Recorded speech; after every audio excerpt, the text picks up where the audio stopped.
Bienvenidos y bienvenidas a una tertulia literaria más aquí en Letras a Contraluz. Mi nombre es Ana Berta y el día de hoy tengo el gusto de contar con la presencia de un invitado de lujo. Él es Carlos Camaleón, a quien tuve la oportunidad de conocer en Dada Club, Dada X Club.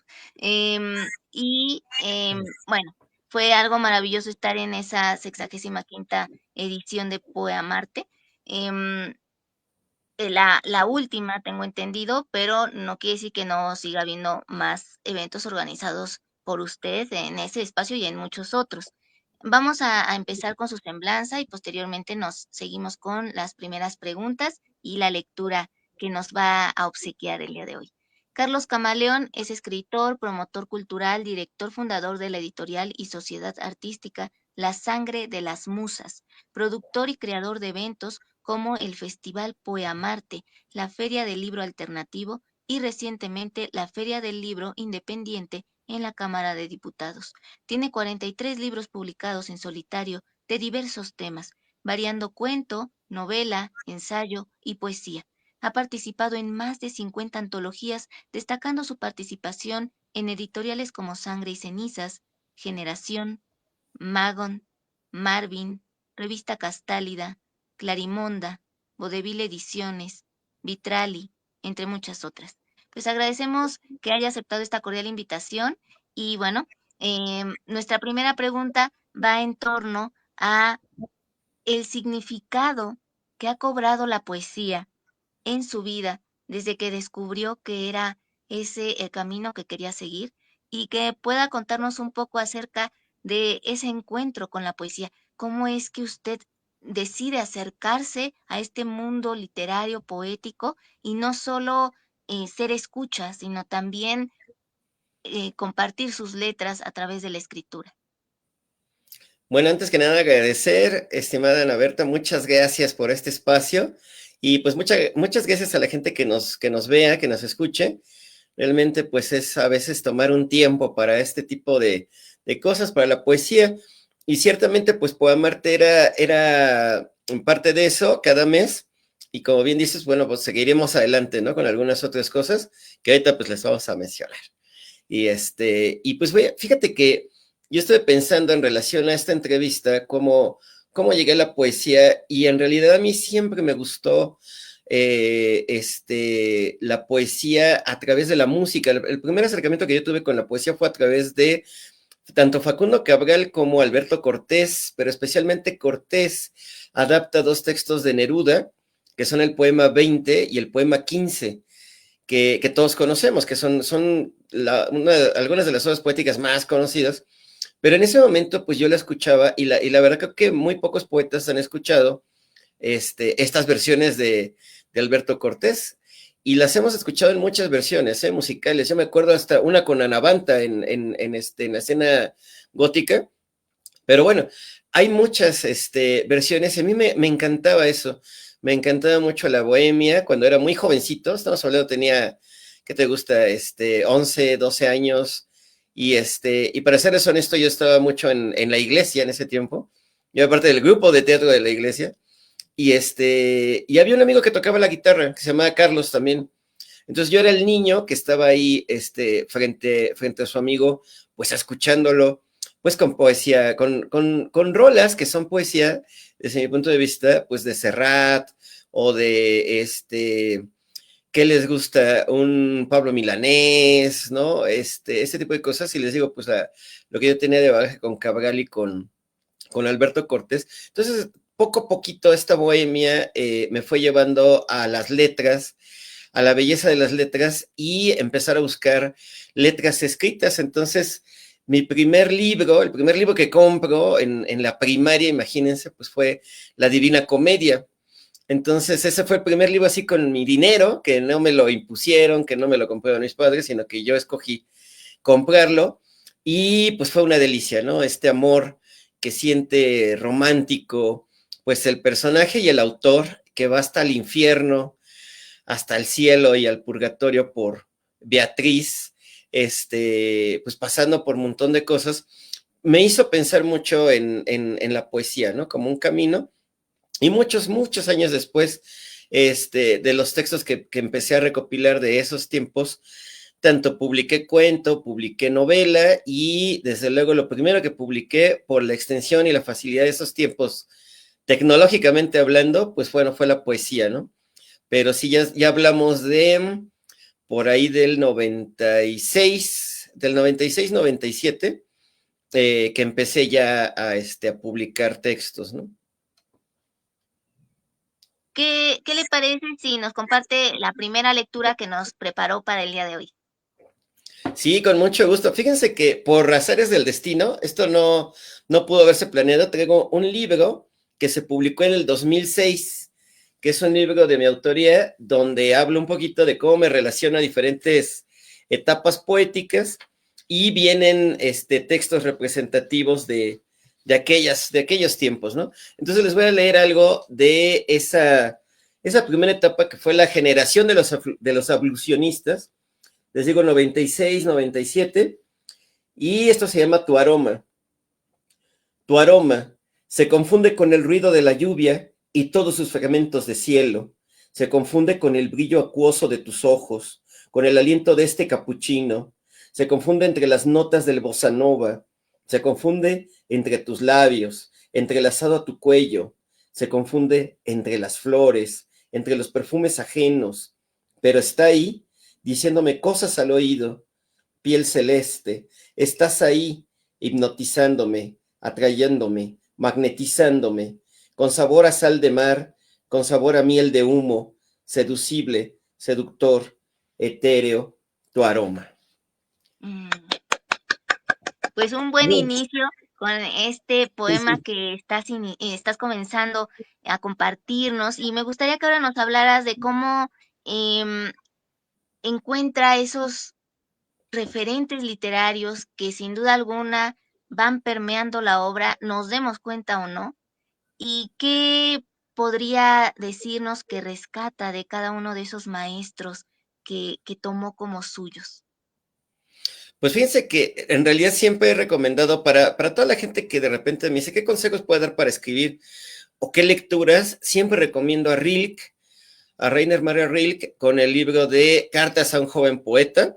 Yo tuve la fortuna de que en CCH un amigo que se llama Rodrigo, Rodrigo López Maya, me regaló un libro que se llama así, Cartas a un joven poeta, seguido de Cartas a un joven escritor de sábado.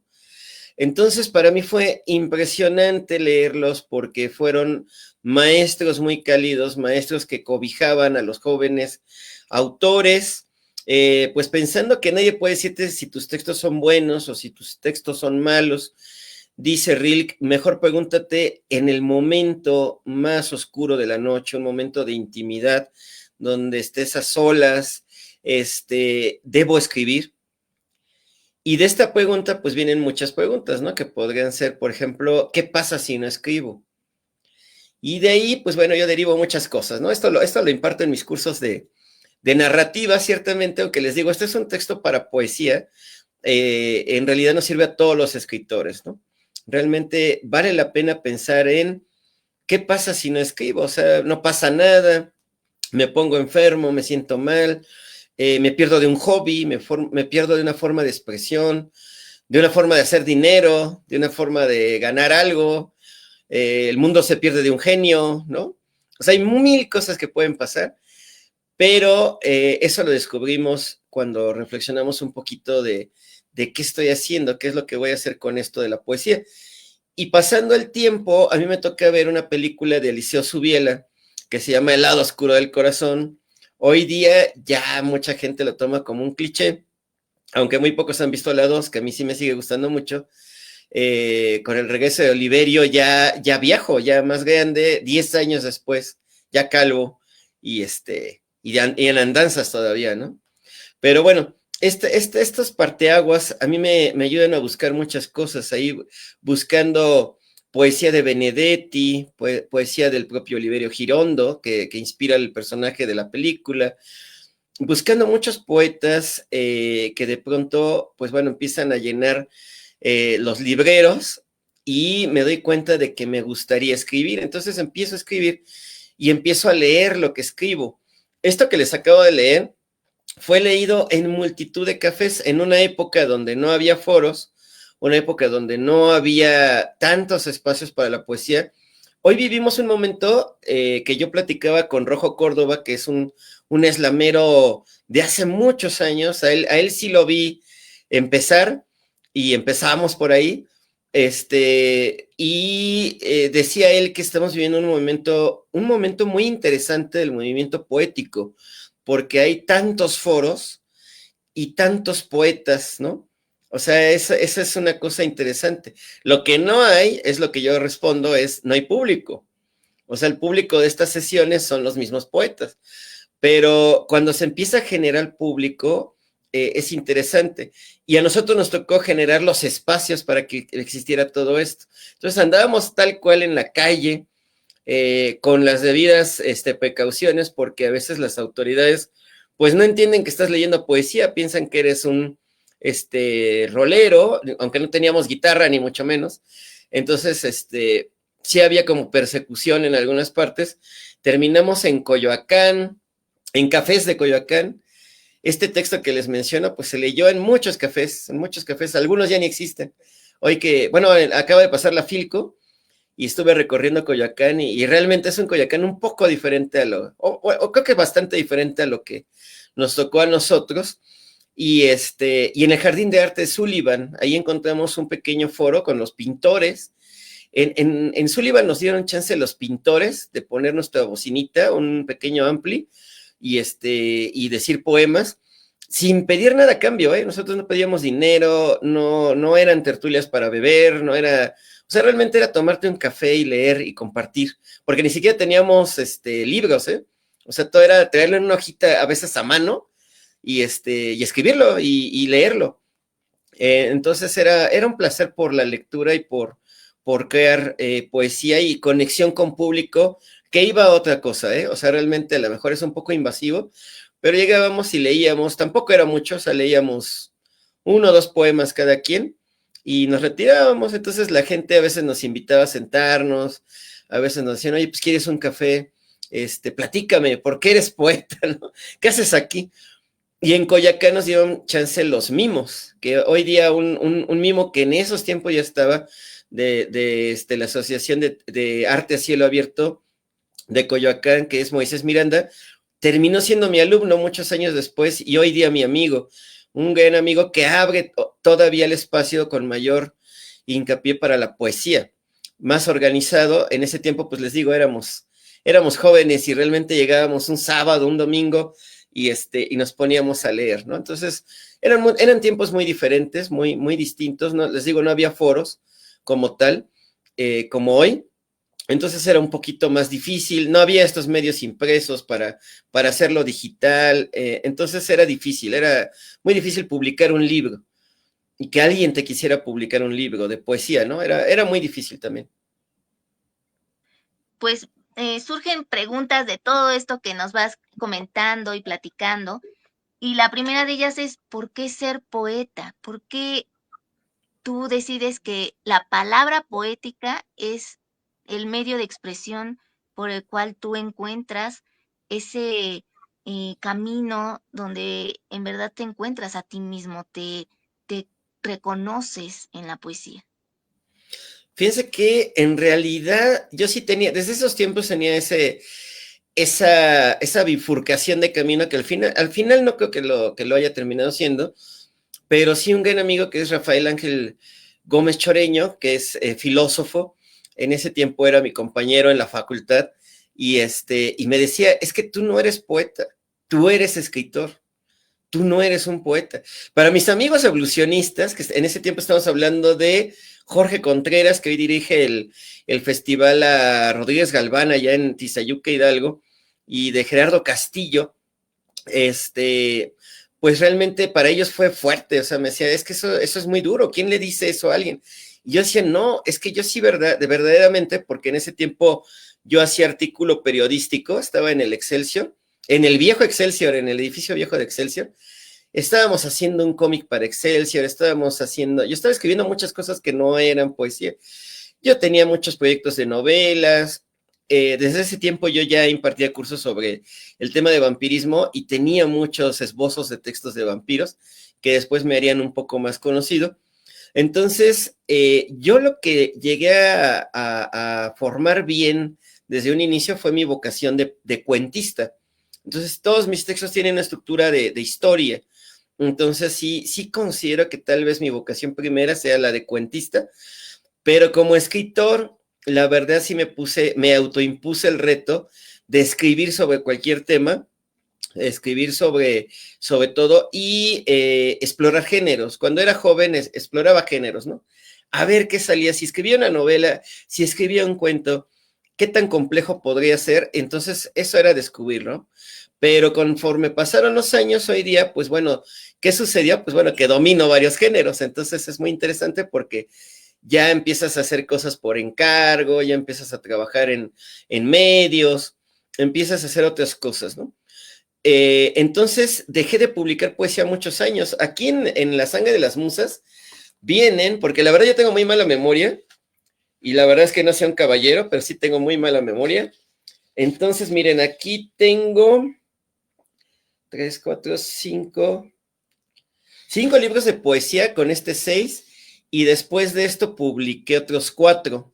Entonces llevo 10 libros de poesía, pero el 10º tardó como, yo creo que como unos 7 años, 7, 8 años en salir. Entonces no había publicado poesía hasta hace 2 años, que saqué un libro que a mí me gustó mucho, que también tenía muchas ganas de hacer fotografía. La fotografía y los personajes los diseñé yo. Un amigo me ayudó, obviamente, a tomar las fotos, que es Andy Frem. La modelo fue Dani Levamp, que también con Dani tenemos muchos proyectos actualmente. Y hacer visualmente lo que yo estoy imaginando, y a partir de las imágenes como quedaron, desarrollar poemas. Entonces, tenía muchas ganas de hacer eso. Para mí fue muy padre, una experiencia casi como hacer un cortometraje, o parecido. Entonces, pues fue una experiencia muy padre. Entonces, yo creo que la poesía sí está en todo, en todas las obras. Si ustedes salen a la calle y miran con atención, van a encontrar poesía, que no es precisamente que alguien la haya escrito, sino van a ver imágenes poéticas. En la Ciudad de México hay de todo, ¿eh? De todo un poquito, pero en todas partes a mí me ha tocado encontrar algo de poesía.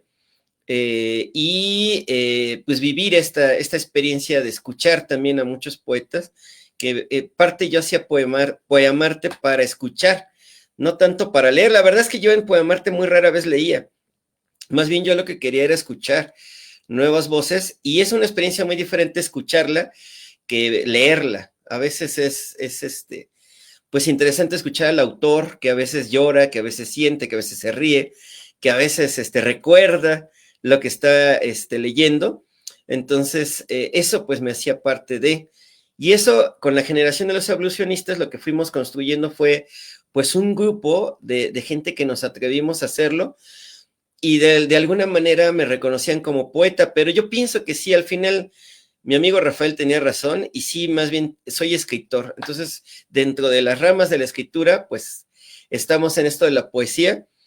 Tal vez visualmente también hago poesía visual a la hora de hacer un cortometraje, de generar una imagen, de generar pintura, porque también pinto, pero sí es como un orden, yo creo que aparte de la poesía escrita, ¿no? ¿Qué te parece si nos compartes algo de narrativa? No sé si lo tengas a la mano algún libro, Ah, ¿qué creen que no? ¿no?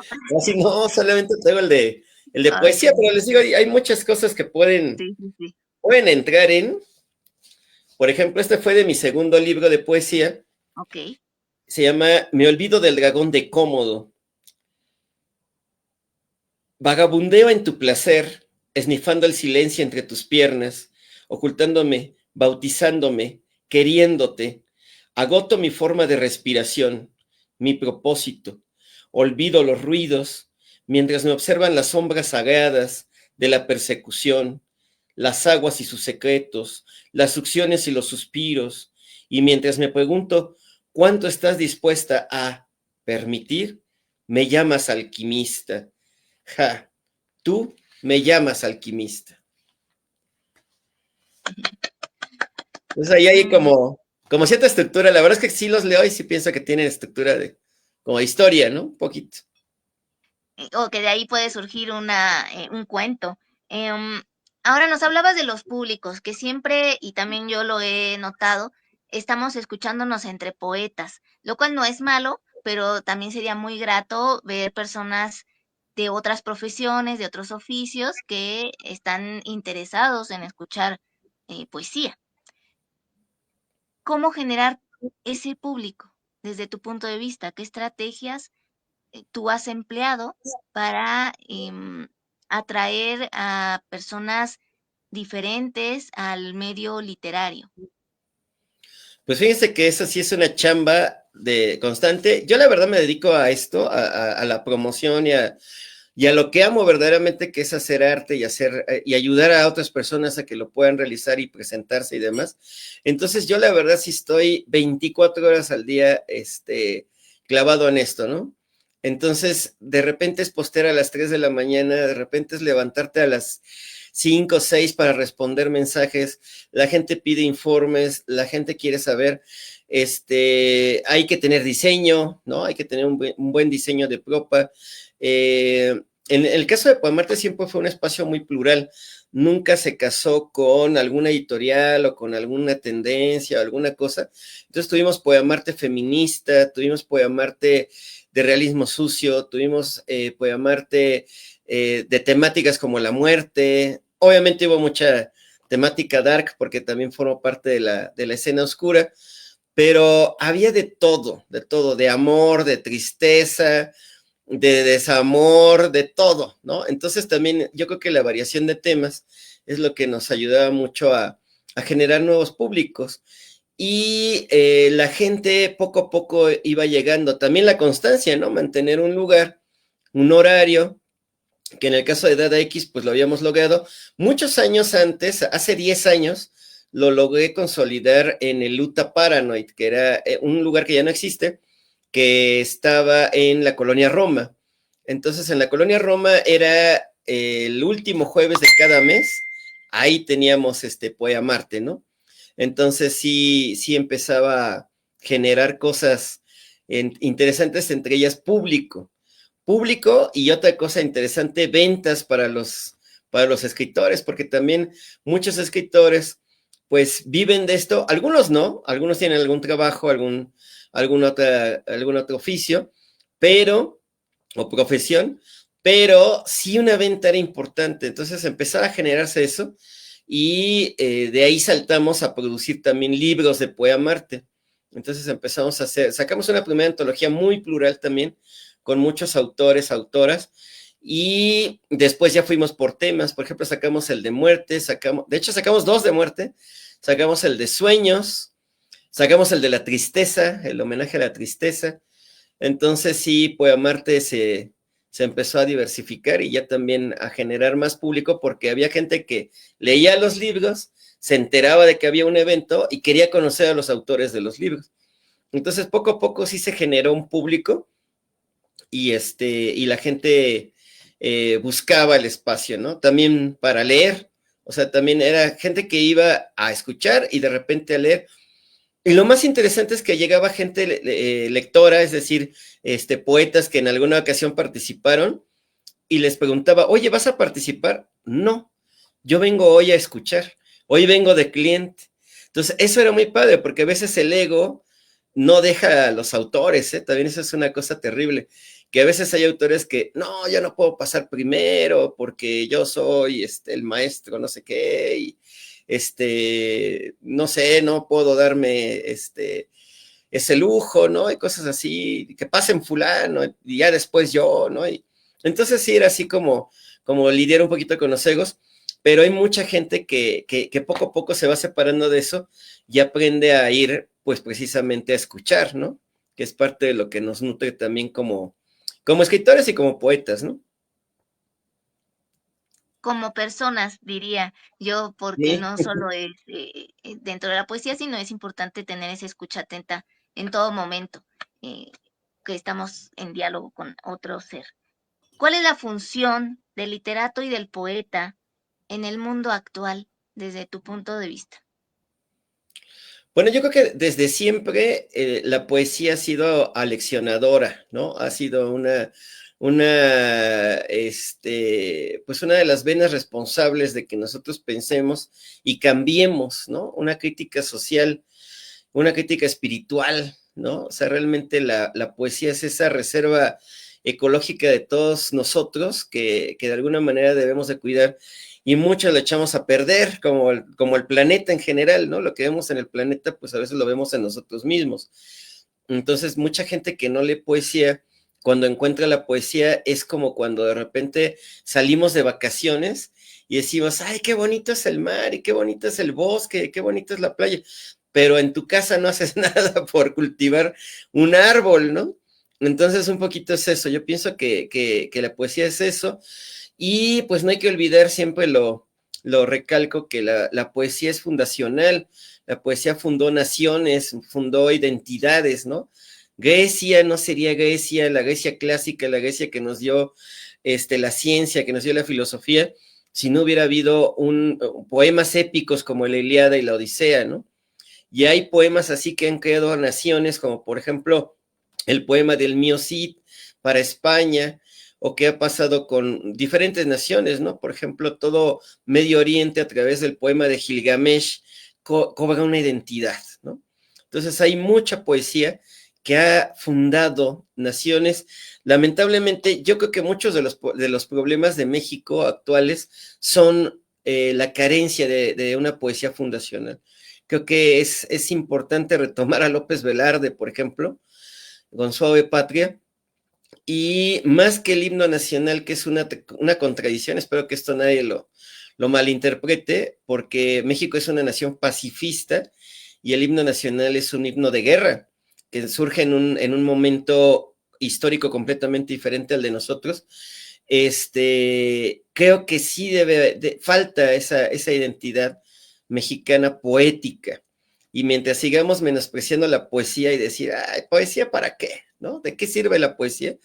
Pues bueno, tendremos este tipo de situaciones, ¿no? En donde no hay un cambio, no hay una reflexión poética, que lo más cercano que tenemos es la música que muchas veces influencia los movimientos sociales, pero en sí, que digamos un poeta mexicano que estuvo cambiando al mundo, pues realmente no creo que haya sucedido todavía, lamentablemente, o a través de otros medios, ¿no? Digo, como Octavio Paz, por ejemplo, su poesía a mí me gusta muchísimo, y pues El laberinto de la soledad, pues es una obra que realmente nos busca esa identidad, ¿no? Y tal vez ahí podríamos tener un poeta aleccionándonos, pero no con poesía, sino con ensayo.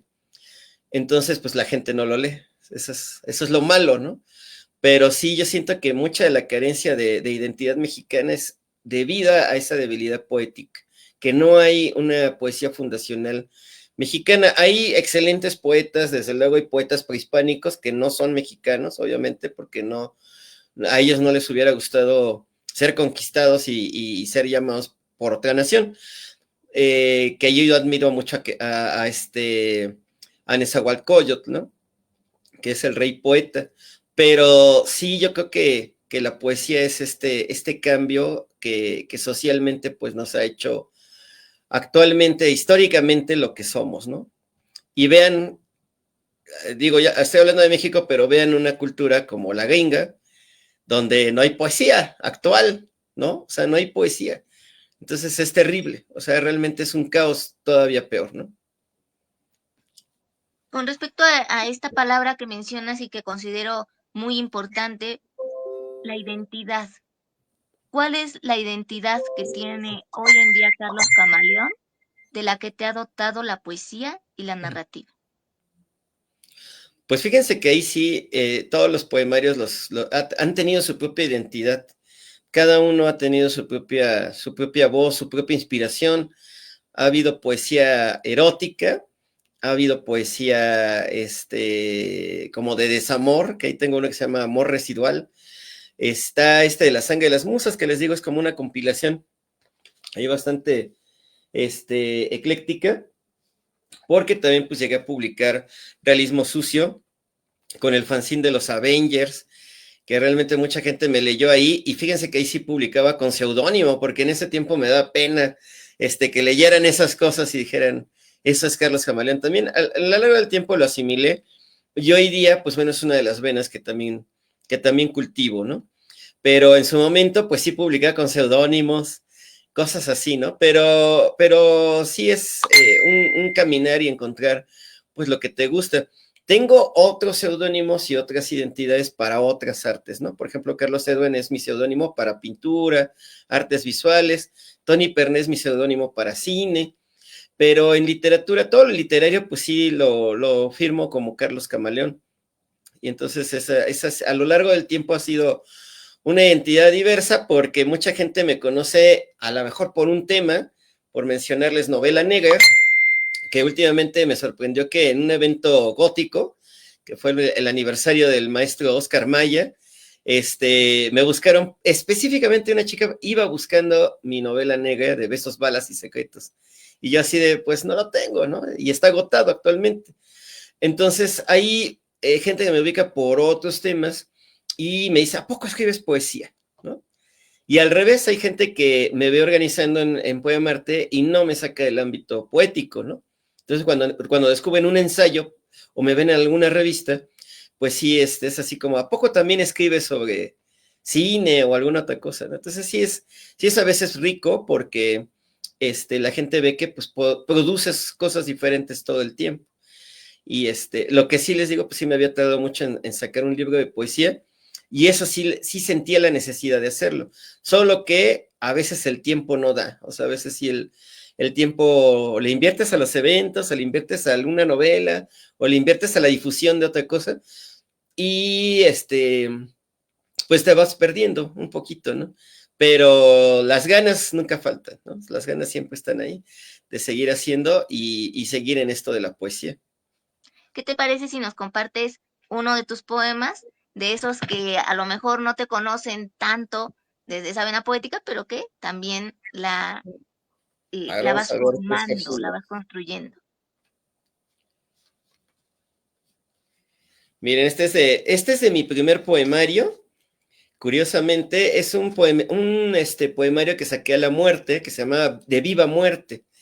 Y fue muy interesante porque la verdad no tenía la más mínima noción de cómo imprimir. Fue mi primer libro en solitario, porque ya habíamos hecho como plaquecitas entre varios poetas y decidí hacer uno en solitario.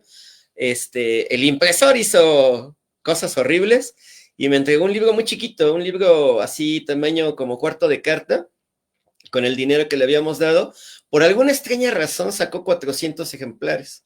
O sea, en vez de sacar 500 o quererme sacar 1000, según él daban 400. Entonces sacamos 400 y lo presentamos en un evento que se llamó La Muerte, Requiem para la Muerte Amorosa.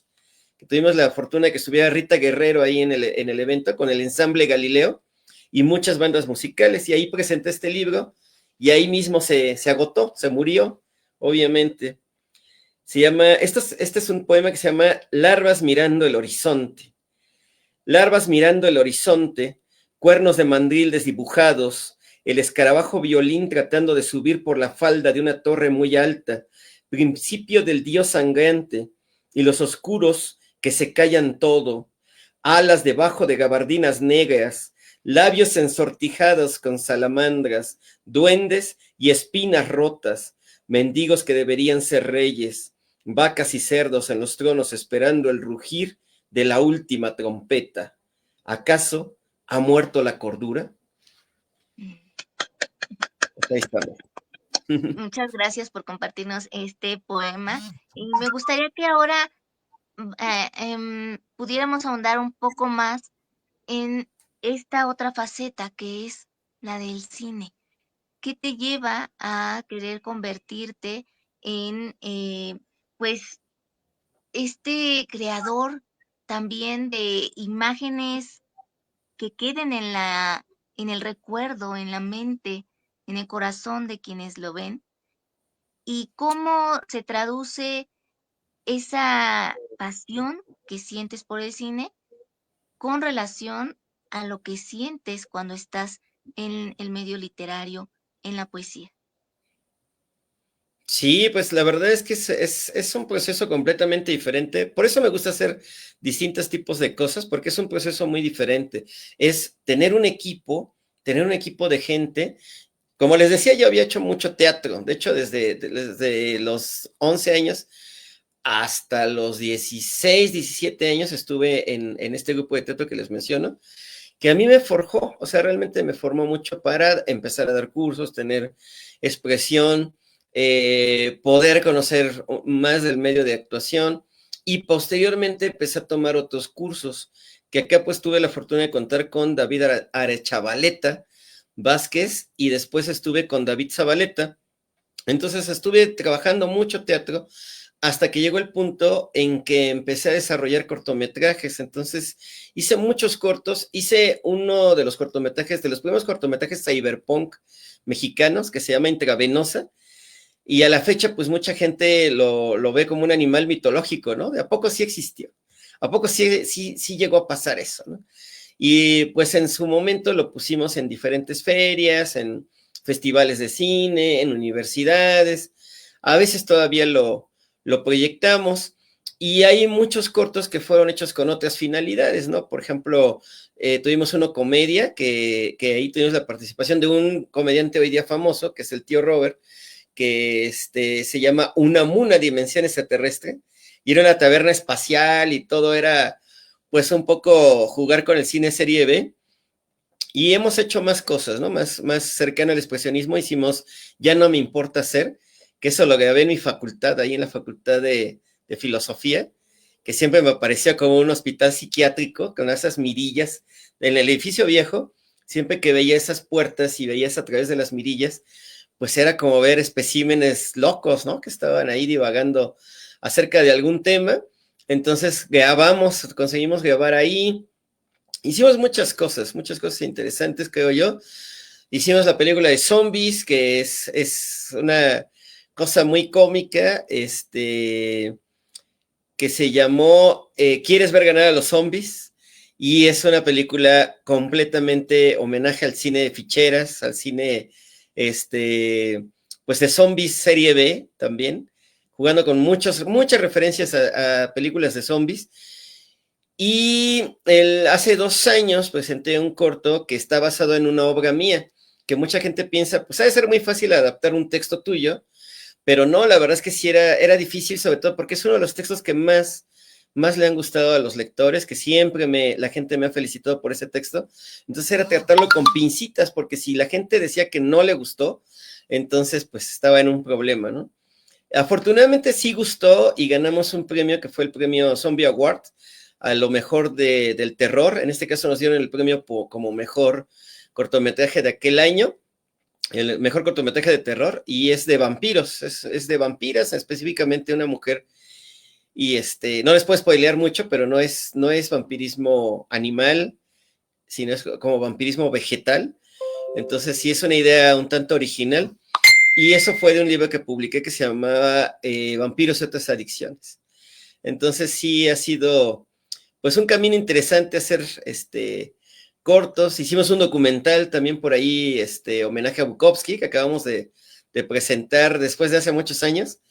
Y ahorita también ves tu trabajo y dices, ay, pues a lo largo del tiempo sí como que le faltó aquí, le faltó allá, entonces estamos en pláticas para reeditar ese corto en especial, ¿no? Porque sí dije, no, aquí estábamos muy mal. Todavía no sabíamos muchas cosas de la vida, entonces hay que reconocerlo y retomarlo, ¿no? Y no dejarlo así. Pero sí, esa ha sido un poquito la experiencia. Y pues me han invitado a muchas mesas interesantes con cineastas bastante interesantes y pesados internacionales. Hemos estado en los estudios Churubusco dando conferencia con Henry Bedwell, por ejemplo, que hoy día también es amigo. Él dirigió Hasta el viento tiene, no, Más negro que la noche, si la memoria no está fallando. Y sí, Más negro que la noche. Con diferentes personalidades de España, de Argentina, muchos independientes y muchos que tienen un presupuesto. Por ejemplo, Henry nos compartía que para su película tuvo $2 millones y era poquito. Y nosotros así de, no, pues seguramente con lo que le pagabas al que iba por la comida, yo hice un cortometraje, ¿no? O sea, realmente mi presupuesto debe haber sido ínfimo, ¿no? También, ¿no? Entonces sí ha habido como cosas así. El único que estaba como en mi tenor un poquito era Alex Ortega, que también es un cineasta que yo admiro mucho porque es transgresor, porque también hace cosas con muy poquitos recursos. Y ahí estábamos en los estudios Churubusco compartiendo con gente de otros países, con gente con producciones muy importantes. Pues lo que nosotros hemos hecho con 3 pesos, ¿no? Realmente, y que de alguna u otra manera, pues se ha festivaleado, ha llegado a muchos foros. Y a mí lo que me gusta siempre es no tenerlos en plataformas, no tenerlos en YouTube, para que la gente asista a una sala, pueda verlos ahí en vivo y poder compartir las experiencias. Porque la gente te puede decir, estuvo muy bueno, felicidades, pero cuando estás en la sala y no saben que tú eres el director y estás observando cómo está, qué reacciones tienen, cuando se tienen que reír, se rieron, cuando tenían que llorar, lloraron, no les importó, se pusieron a ver su celular, ¿qué es lo que pasó, no? A mí me gusta mucho ver esas reacciones en las salas, la verdad sí lo he disfrutado mucho de ver que sí funcionan los chistes, que sí funcionó el terror, ¿no? Que brincaron, que se sorprendieron. Entonces sí hay esta relación a veces que no se da tan común en otros medios, ¿no? ¿Y cuándo van a ser las próximas funciones a las que puede asistir alguien que esté interesado en los cortometrajes que tú estás realizando? ¿Qué has realizado? Fíjense que vamos a tener una muestra. Ahorita estoy organizando una feria del libro que es en la Cámara de Diputados. Entonces metimos todo tipo de cosas independientes, cómic, poesía, novela, ensayo, filosofía, pero de todo independiente, todo, y de hecho van librerías a las cuales ahora sí les prohibimos llevar libro de viejo y llevar libro comercial, ¿no? Aquí no entra Stephen King ni Harry Potter ni nada de eso. Vamos a llevar lo que producimos los mexicanos y lo que producimos los mexicanos vivos, los que estamos hoy día produciendo cosas. Y dentro de todo esto es del 1 al 4 de abril, es entrada libre completamente en San Lázaro, en la Cámara de Diputados, ahora sí que grande, no en Donceles, porque sí nos han estado preguntando eso. Y va a haber un día dedicado a cortometrajes de terror mexicanos, que va a ser el jueves 3 de abril, de 11 a 1, vamos a tener esta función y vamos a pasar uno mío, pero vamos a tener a varios directores, de hecho somos 7 directores independientes presentando cosas que pues les pueden interesar a ustedes, también que un poquito la idea de que estemos todos ahí es compartir, y algunos vienen de otros estados, uno viene de Querétaro, otro viene de Hidalgo, tenemos una chica que viene, si mal no recuerdo, de Guatemala, que es Ángela Escobar, entonces, pues va a ser interesante conversar con los directores y ver los productos, ¿no? Y les digo, es completamente gratuito. Y es una sala muy bonita que estamos inaugurando. Esta es una sala nueva en la Cámara de Diputados que se llama Sala Panóptica. Entonces, ustedes estrenarán esto con nosotros. Y dentro de esta feria del libro viene un poemarte, también por si lo que les gusta es la poesía.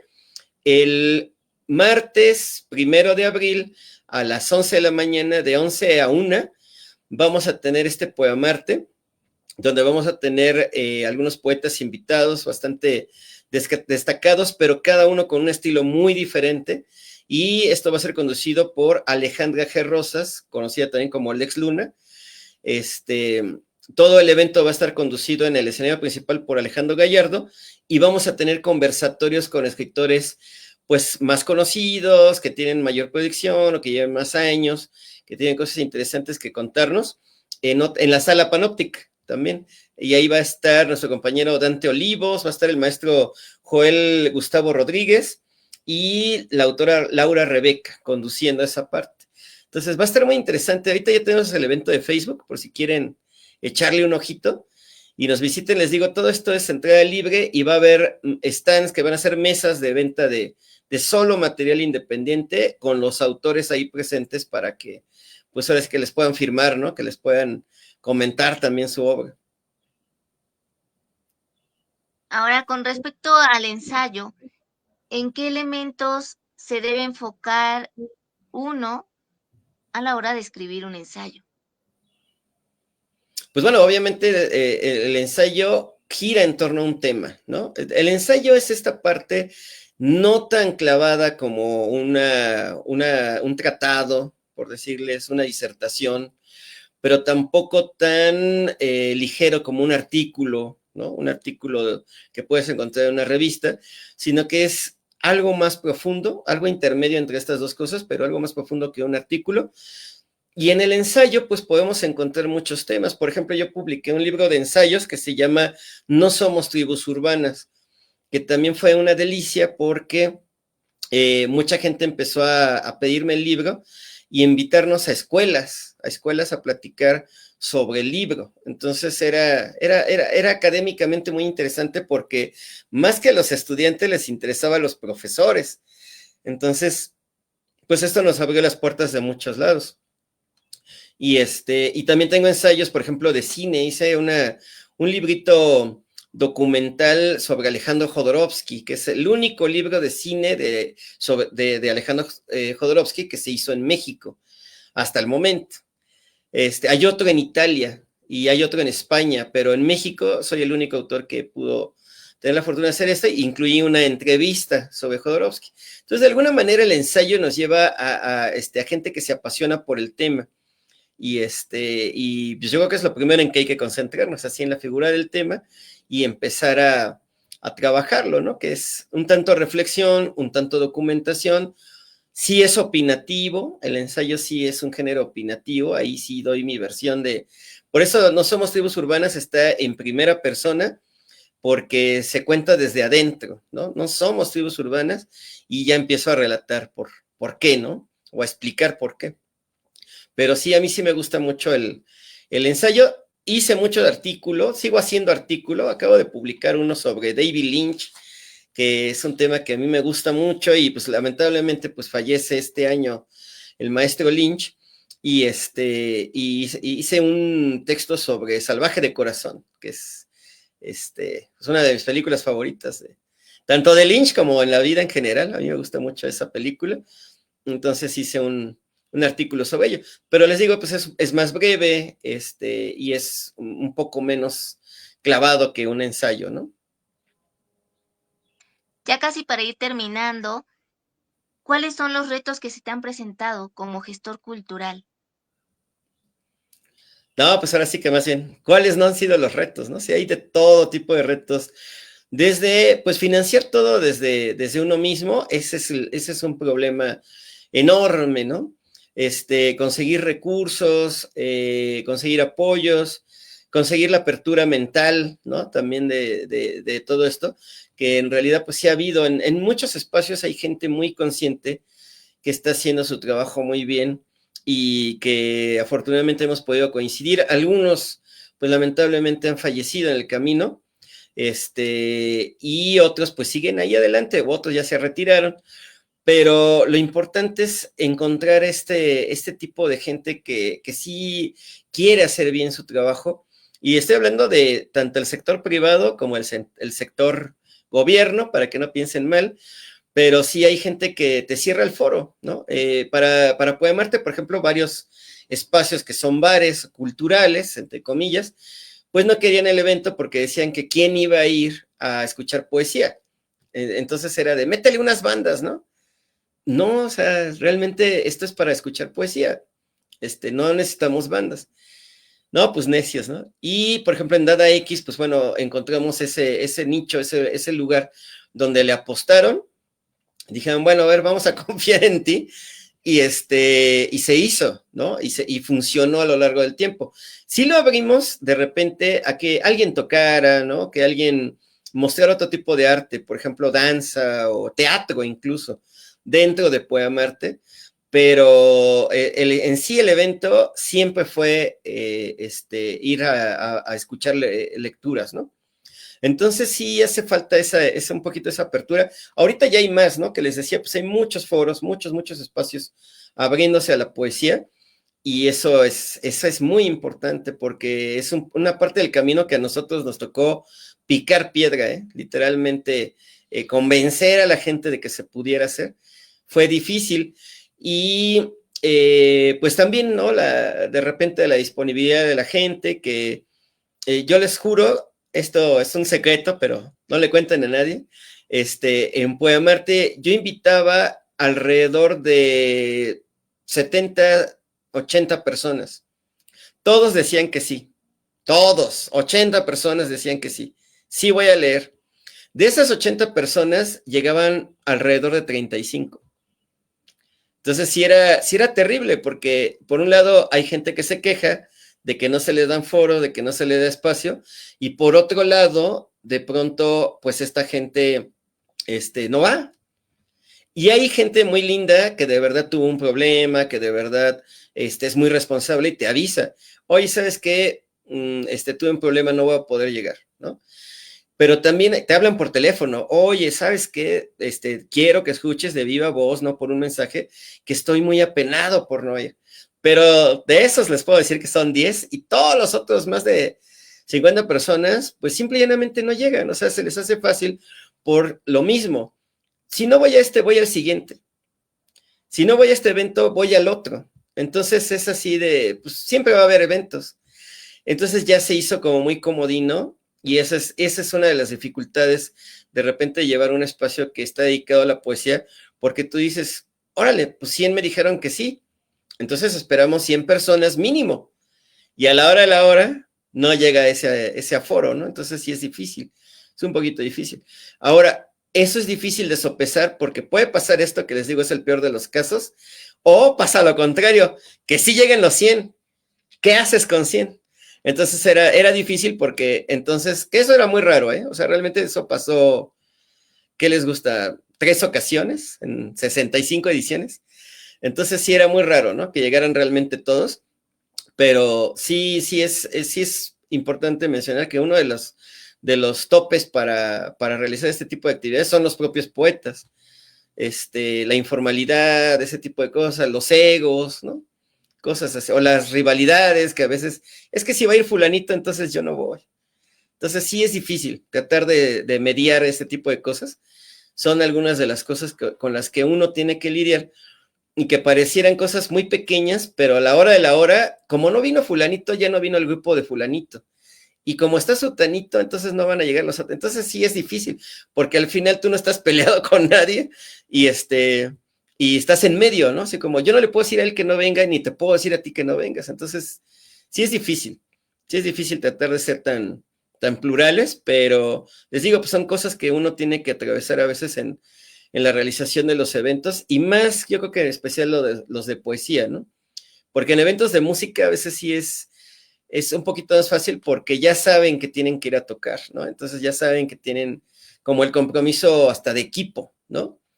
Pero sí es difícil a veces, como lidiar con todas este tipo de circunstancias y ya no se digan clima, procesos sociales, nos tocó un terremoto en dada X alguna ocasión, salirnos todos, en fin, o sea, hay de todo, o sea, pasan de todo tipo de cosas y pues tienes que estar ecuánime siempre para resolver todo de la mejor manera, ¿no? Y que no haya otro tipo de situaciones. Sí les digo, sí, no es fácil, y pues lo que uno espera es que todos los foros que están se mantengan, ¿no? Que tengan esa fortaleza de seguir. El caso de Poemarte, les digo, pues duró constante, con pandemia y con todo ese tipo de cosas, 10 años tal cual. Y ahorita pues estamos haciendo en otros estados, en otras ciudades, y viene Puebla, por cierto, en abril, el 12, y ahorita en la Cámara de Diputados, también por si quieren ir y ver de qué estamos hablando, qué se hacía, pues se sigue haciendo, pero ya no con esta regularidad de una vez al mes como se había hecho, ¿no? Bueno, ahora sí, para terminar, compártenos otro de tus poemas con el que quieras cerrar con broche de oro. Ah, miren, pues vamos a ella.